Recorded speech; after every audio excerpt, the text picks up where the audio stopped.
காசாவுக்குள் இஸ்ரேலிய ஆக்கிரமிப்பு ராணுவம் அத்துமீறி நடத்தி இருக்கக்கூடிய தாக்குதல்களில் 3 அப்பாவிகள் கொல்லப்பட்டிருக்கிறார்கள். அதே போன்று 7 பேர் படுகாயம் அடைந்திருக்கிறார்கள் என்கிற செய்திகளும் வெளியாகி இருக்கிறது. இந்த சூழல்ல தான் அமெரிக்க ஈரானிய பேச்சுவார்த்தைகள் ஓரளவுக்கு வெற்றி அளித்துக் கொண்டிருக்கக்கூடிய செய்திகள் வெளியாகி கொண்டிருக்கிறது. அமெரிக்கா கொடுத்த வாக்குறுதிகளை ஓரளவுக்கு செயல்படுத்தி வரக்கூடிய இந்த சூழல்ல இன்றைய நாள் ஈரானுடைய அதிபர் மசூத் பெசக்ஷியன் பாகிஸ்தானை சென்றடைந்தார். பாகிஸ்தானிலே பல மட்ட பேச்சுவார்த்தைகளை எல்லாம் மசூத் பெசக்ஷியன் பாகிஸ்தானோடு நடத்தி இருக்கிறார். அதே நேரம் பாகிஸ்தானுடைய பிரதமர் ஷபாஸ் ஷரீஃபோடு பலகட்ட பேச்சுவார்த்தைகளை நடத்தியிருந்தார். அதே போன்று பாகிஸ்தானுடைய இராணுவ தளபதி ஆசிம் முனீரோடும் தனித்த ஒரு பேச்சுவார்த்தையை ஈரானுடைய அதிபர் மசூத் பெசக்ஷியன் நடத்தி இருந்தது நமக்கு தெரியும்.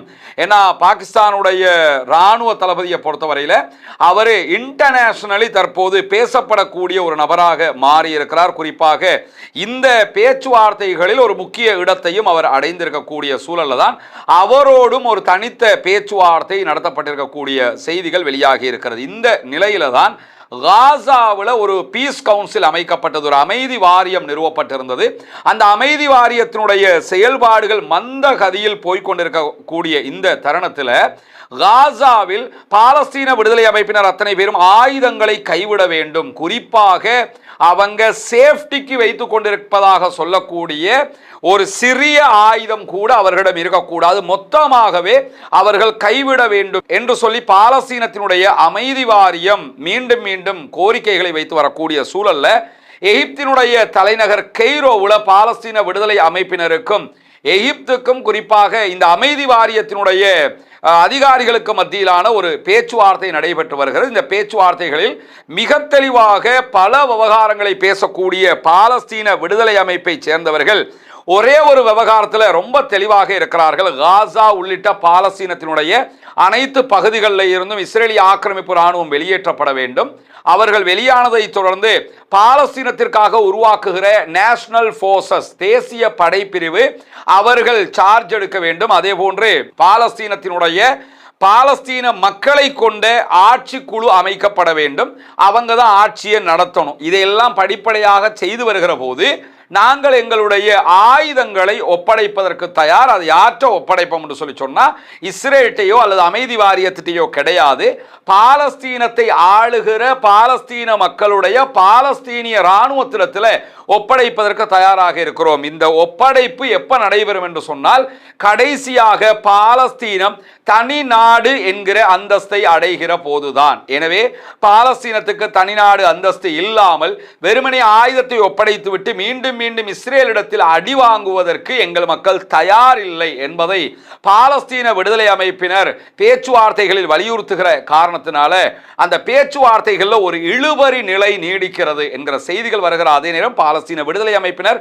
ரொம்ப தெளிவாக அமைதி வாரியத்தினுடைய தலைவர் தொடர்பாக ஒரு செய்தியை சொல்றாங்க. என்னன்னா, அமைதி வாரியத்தின் தலைவர் பாலஸ்தீன அமைதி வாரியத்தினுடைய பொறுப்பில் இருந்து கொண்டு பாலஸ்தீனத்தை டெவலப் பண்ணுகிற வேலைகளை தான் யோசிக்கணுமே தவிர இஸ்ரேலிய பிரதமர் பெஞ்சமின் நெத்தன்யாஹுவினுடைய அடியாளாக செயல்பட வரக்கூடாது. இஸ்ரேல் நினைத்ததை சாதிப்பதற்கு பாலஸ்தீனத்தை பயன்படுத்தக்கூடாது. எனவேதான் நாங்கள் எங்களுடைய நிலைப்பாட்டில் மிக தெளிவாக இருக்கிறோம் என்கிற செய்திகளையும் ஆயுதங்களை களைவதற்கான நிபந்தனை என்பது பாலஸ்தீன தனிநாட்டு கோரிக்கை தான் என்கிற செய்திகளையும் மீண்டும் மீண்டும் வலியுறுத்தி இருக்கிறது பாலஸ்தீனத்தினுடைய விடுதலை போராட்ட அமைப்பினர். இதே நேரத்தில் 2 விஷயத்தில் அமெரிக்காவினுடைய அமைதி வாரியம் பாலஸ்தீன விடுதலை அமைப்பினரிடத்தில் கோரிக்கை வைக்கிறாங்க. ஒண்ணுதான் ஏற்கனவே நம்ம சொன்ன மாதிரி ஆயுதங்கள் அத்தனையும் ஒப்படைக்க வேண்டும் என்பது. இரண்டாவது கோரிக்கை என்னன்னு கேட்டா பாலஸ்தீன விடுதலை அமைப்பினர் பயன்படுத்தக்கூடிய சுரங்கப்பாதைகளுடைய வலையமைப்பின் வரைபடத்தை தரணும், அதனுடைய ப்ளூ பிரிண்ட்டை கொடுக்கணும் அப்படின்னு கேட்குறாங்க. ஏன்னா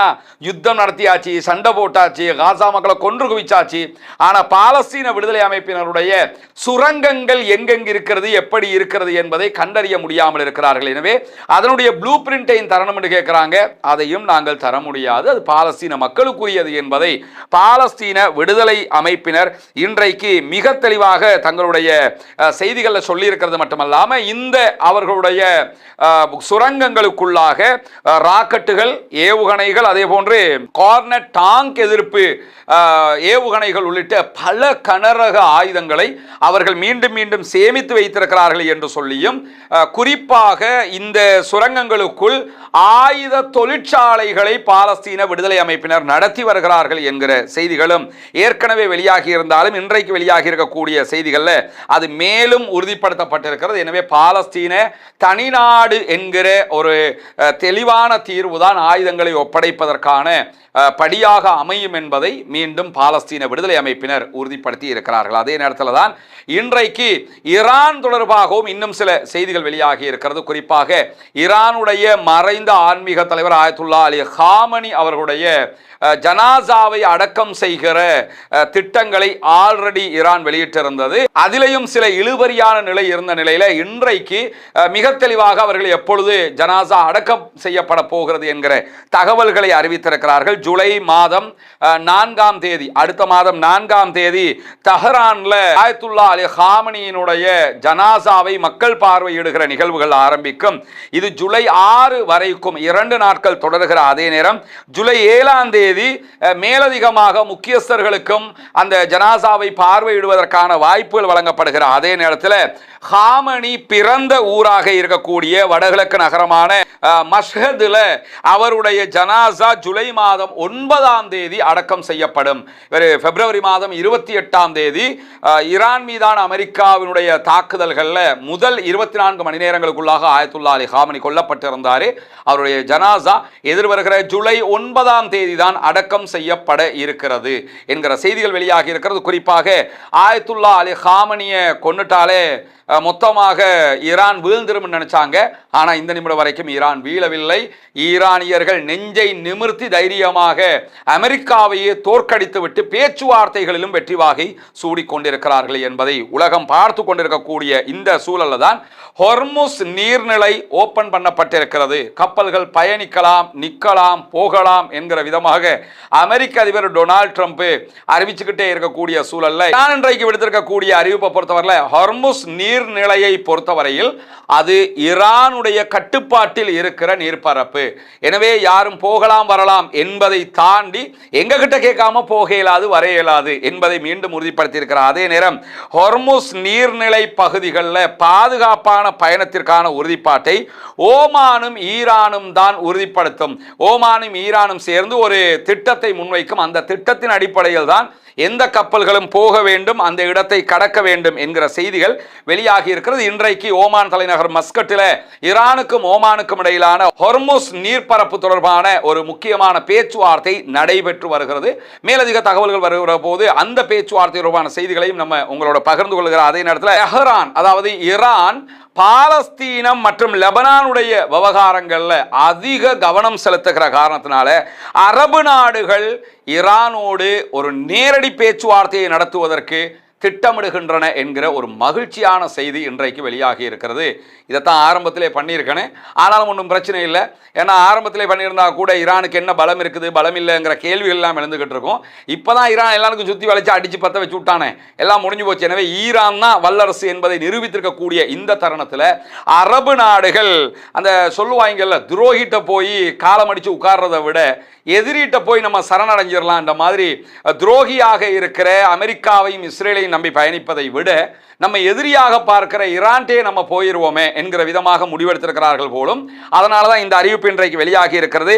அமெரிக்க ஈரான் புரிந்துணர்வு ஒப்பந்தத்தை முதல் கட்டமாக ஜோர்டான், பஹ்ரைன், அதே போன்று கத்தர் ஆகிய நாடுகள் வரவேற்றிருக்கின்றன. வரவேற்றது மட்டுமல்லாமல் ஜோர்தானுடைய வெளிவிவகார அமைச்சர் இன்றைக்கு விடுத்திருக்கக்கூடிய செய்தியில் குறிப்பாக அரபு லீகினுடைய அமைச்சர்கள் கூட்டத்திற்கு பிறகு பேசிய ஜோர்டானுடைய வெளியுறவு அமைச்சர் ஐமன் சபாதி அவர்கள் மேலதிகமான சில செய்திகளை சொல்லுகிறார். அதில் அவர் என்ன சொல்றாருன்னு கேட்டா, இந்த ஒப்பந்தத்தை நாங்கள் வரவேற்கிறோம். அதே நேரம் தெஹ்ரானுடனான உறவுகளை மேம்படுத்துவதற்கான செயல்பாடுகளை அரபு நாடுகள் அத்தனையும் நம்ம முன்னெடுக்க வேண்டி இருக்கிறது. நாங்கள் இந்த யுத்தத்தில் ஒரு தரப்பாக இருக்கவில்லை. நாங்கள் ஈரானுக்கு எதிராகவோ அல்லது அமெரிக்காவுக்கு ஆதரவானவர்களாகவோ நாங்கள் இருக்கலைங்கிறார். இது பொய். அமெரிக்காவுக்கு ஆதரவாகத்தான் அவங்க இருந்தாங்க. அமெரிக்கா ஈரானை தாக்குவதற்கு அவர்களுடைய தளங்களை அவங்க கொடுத்திருந்தாங்க. கடைசியாக கூட ஈரான் ஜோர்டானுடைய விமானப்படை தளத்துக்கு தான் தாக்குதல் நடத்தி இருந்தது, அங்க இருக்கக்கூடிய அமெரிக்காவுடைய படைத்தளத்துக்கு. ஆனாலும் அவர் என்ன சொல்றாருன்னா, நாங்க இந்த யுத்தத்தில் ஒரு தரப்பாக இருக்கல, இந்த யுத்தத்தை தொடங்குறதையும் நாங்க விரும்பல, அதே நேரம் ஈரானுடனான நல்லுறவை நாங்கள் எப்பொழுதுமே விரும்பிக் கொண்டிருக்கிறோம், அது இன்றைக்கு நேற்று நாளைக்கும் அப்படித்தான் நாங்கள் இருப்போம் என்று ஈரானுடனான நல்லுறவை நாங்கள் நேற்று இன்று நாளை எல்லா நேரங்களிலும் விரும்புகிறோம் என்கிற செய்தியை சொல்லியிருக்காரு. இப்ப விரும்பித்தான் ஆகணும். இப்பெல்லாம் ஈரானை பகைச்சுக்கிட்டு மத்திய கிழக்கில் இருக்க முடியாது, அமெரிக்காவுக்கே இருக்க முடியல. அவனே எக்ரிமெண்ட்டை போட்டு போனதுக்கு பிறகு இப்ப என்னன்னாலும் அப்படித்தானே, நம்ம எல்லாம் மாமா மச்சான் இல்லையா, பெரியப்பா சித்தப்பா இல்லையா, உறவுகள் இல்லையா என்கிற விதமாக அரபு நாடுகள் தற்போது உறவு கொண்டாட ஆரம்பித்திருக்கின்றன. வரவேற்புக்குரியது, நல்லது, அப்படித்தான் இருக்க வேண்டும். அதுதான் மத்திய கிழக்கினுடைய பாதுகாப்புக்கு உகந்ததாக இருக்கும் என்பதை எல்லோருமே வலியுறுத்தக்கூடிய சூழல் தான் தற்போது அதற்குரிய வழிவகைகளை ஜோர்டானும் கத்தாரும் பஹ்ரைனும் ஆரம்பித்திருக்கக்கூடிய சூழல் தான் அரபு நாடுகளுடைய கூட்டமைப்பு ஒரு அறிக்கை இன்றைக்கு வெளியிட்டிருந்தது. அந்த அறிக்கை வெளியிடப்பட்டு ஒரு சில மணி நேரங்களுக்கு முன்பதாக லெபனான் அதே போன்று பாலஸ்தீனத்தில் இஸ்ரேலிய தாக்குதல்களை தடுப்பதற்கு அனைவரும் உதவ வேண்டும் அப்படின்னு சொல்லி இன்றைக்கு மசூத் பெசக்ஷியன் ஈரானுடைய அதிபர் அவர்கள் துருக்கி அதே போன்று மற்ற அனைத்து முஸ்லிம் நாடுகளுக்கும் நான் கோரிக்கை விடுக்கிறேன் என்று சொல்லியிருந்தார். துருக்கியினுடைய அதிபர் அர்துகானோடு நேரடியாக தொலைபேசியில் பேசும்போதுதான் ஈரானுடைய அதிபர் மசூத் பெசக்ஷியன் அவர்கள் இந்த கோரிக்கையை விடுத்திருந்தார். பாலஸ்தீனத்தில் தொடர்ந்து இந்த மாதிரி தாக்குதல் நடக்குது, அதை தடுக்கிறதுக்கு நம்ம எல்லோரும் சேர்ந்து தானே அதை தடுக்கணும், வாங்கன்னு சொல்லி அழைப்பு விடுத்திருக்கிறாரு. லெபனான் மீதான தாக்குதலை தடுக்கிறதுக்கு வாங்க, மத்திய கிழக்கில் அப்பதான் அமைதி திரும்பும். இஸ்ரேல் பாலஸ்தீனத்தை வச்சுக்கிட்டு தான் அத்தனை பேருக்குமே இந்த பிரச்சனையை உண்டாக்கிக்கிட்டு இருக்கிறான். எனவே நம்ம எல்லாரும் ஒன்று சேர்ந்தோம் என்று சொல்லி சொன்னா நம்ம பாலஸ்தீனத்தையும் பாதுகாத்துடலாம், லெபனானையும் பாதுகாத்துடலாம், நம்ம எல்லோருடைய நாடுகளையும் நம்ம பாதுகாத்துடலாம் என்று சொல்லி இன்றைக்கு ஒரு அருமையான அழைப்பை விடுத்திருக்கிறார் துருக்கியினுடைய அதிபர் அர்துகானும் இந்த அழைப்பை ஏற்றுக்கொண்டிருக்கிறார் என்கிற செய்திகள் வெளிவந்திருக்கக்கூடிய சூழல் தான் கத்தர், பஹ்ரைன் அதே போன்று ஜோர்டான் ஆகிய நாடுகளும் நம்ம அரபு நாடுகளாக ஈரானோடு பேச்சுவார்த்தையை நடத்த வேண்டும் என்கிற இடத்திற்கு வந்திருக்கிறார்கள். உண்மையிலேயே இது முழு உலகில் இருக்கக்கூடிய இஸ்லாமியர்களுடைய எதிர்பார்ப்பு, மனிதநேயத்தை விரும்பக்கூடியவர்களுடைய எதிர்பார்ப்பு, யுத்தத்தை வெறுக்கக்கூடியவர்களுடைய எதிர்பார்ப்பு, குறிப்பாக அமெரிக்க இஸ்ரேலிய இந்த கொலை வெறி தாக்குதல் வெறி பிடித்தவர்களை தவிர மற்ற அத்தனை பேரும் இதை விரும்புவார்கள் என்பதுதான் இந்த இடத்துல நம்ம புரிந்து கொள்ள வேண்டிய ஒரு முக்கியமான செய்தியாக இருக்கிற போது இந்த சந்தர்ப்பத்தில் இன்னும் ஒரு செய்தியும் வெளியாக இருக்கிறது. குறிப்பாக அமெரிக்காவுக்கு எதிராகவும் இஸ்ரேலுக்கு எதிராகவும் தன்னுடைய குரலை வலுத்து உயர்ந்து பேசக்கூடிய ஒரு நபராக, அதே போன்று பாலஸ்தீன யுத்த நேரத்தில் பாலஸ்தீனத்திற்கு ஆதரவாக முழுமையாக பேசிக்கொண்டிருந்த கொலம்பியாவினுடைய ஜனாதிபதி குஸ்டாவோ பெட்ரோ நடைபெற்றிருக்கக்கூடிய கொலம்பியன் ஜனாதிபதி தேர்தலில் முதல் கட்ட வாக்கெடுப்பில் தன்னுடைய நாட்டுக்குள் இஸ்ரேல் தலையை நுழைத்திருக்கிறது, இஸ்ரேலுடைய இன்வால்மெண்ட் காரணமாக தேர்தலில் மோசடி நடைபெற்றிருக்கிறது என்கிற வாதத்தை முன்வைத்திருக்கிறார். இரண்டாம் கட்ட தேர்தல் எண்ணிக்கைகள் நடைபெற்று வரக்கூடிய சூழல்ல எக்காரணம் கொண்டும் தேர்தல் முடிவுகளை ஏற்றுக்கொள்ள முடியாது, மீண்டும் தேர்தல்கள் நடத்தப்பட வேண்டும், இதிலே இஸ்ரேலுடைய தலையீடு இருக்கிறது என்று அதற்கு ஆதாரமும் இருக்கிறது என்று வலியுறுத்தி இருக்கிறார். இந்த வலியுறுத்தலை பொறுத்தவரையில் அது நம்பகரமான வலியுறுத்தலாகவும் நம்ம பார்க்க முடியும். காரணம் என்னன்னா, நமக்கு தெரியும் கடைசியாக ஐநாவினுடைய கூட்டத்தொடருக்காக அமெரிக்கா போயிருந்த குஸ்டாவோ பெட்ரோ கொலம்பியாவினுடைய ஜனாதிபதி அங்கு பாலஸ்தீனத்திற்கு ஆதரவாக நடைபெற்ற ஒரு ஆர்ப்பாட்டத்தில் ஒரு நாட்டினுடைய ஜனாதிபதி இன்னொரு நாட்டுக்குள்ள ஆர்ப்பாட்டத்திலேயே பங்கெடுத்து அமெரிக்க அதிபர் டொனால்ட் ட்ரம்புக்கு எதிராக உச்சமாக குரல் எழுப்பி இருந்தார். எனவே இவரை வீட்டுக்கு அனுப்புறதுக்கான ஒரு வாய்ப்பாக இந்த தேர்தலை இஸ்ரேலும் அமெரிக்காவும் பயன்படுத்தி இருக்கிறது என்பது வெளிப்படையாக தெரியக்கூடிய செய்திகள் வெளியாகி வரக்கூடிய நிலையில தான் தேர்தல் மறுவாக்கு எண்ணிக்கை நடைபெற வேண்டும் என்று வலியுறுத்தி இருக்கிறார். பொறுத்திருந்து பார்ப்போம் என்னவெல்லாம் நடக்கிறது என்பதை.